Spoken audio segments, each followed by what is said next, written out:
Hi ఎట్లున్నారు మంచిగున్నారా? మనం దానిమ్మకాయలు తెచ్చుకున్నాక అంటే ఇట్లా పిచ్చి పిచ్చిగా కోస్తారు కొంతమంది. అంటే అడ్డంలో కోసి ఇట్లా తీసేవరకు అంతా కోసుకపోతాయి కదా ఇత్తులు లోపల. అట్లా కాకుండా ఇట్లా మంచిగా కాట్లు పెట్టుకొని చుట్టూ మనం కోసుకోవాలి. ఇది నేను మునుపెన్నడో చూసిన యూట్యూబ్లో.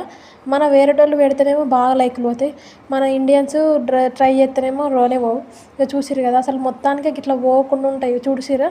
మంచిగా ఇట్లా ఏ ఇత్తుకు డ్యామేజ్ కాకుండా మనం మంచిగా తీసుకోవచ్చు. కనిపిస్తుందా నీకు? మంచిగా చెట్టు మీద ఒక ఆయ వలిగినట్టు మంచిగా ఇట్లా మంచిగా తీసుకున్నాం అనుకో, ఏ ఇత్తుకు మనకు చాకు తగలకుండా మంచిగా వస్తాయి. తినేటప్పుడు కూడా మంచిగా ఉంటుంది కదా. దానిమ్మకాయలు తింటే కూడా మంచిదే కదా. నిమ్మ దానిమ్మ కనిపించిందా జేజమ్మ అని అంటారు కదా కొంతమంది. ఏదేమో సినిమాలో డైలాగు అది చెప్పాను. కానీ దానిమ్మ మాత్రం తినుర్రి, మంచిగా రక్తం పుడుతుంది. చూసిరు కదా ఇట్లా ఒలుచుకుంటే కూడా జల్ది వస్తాయి, బాగా టైం పట్టది. నచ్చితే లైక్ చేయండి, అలాగే షేర్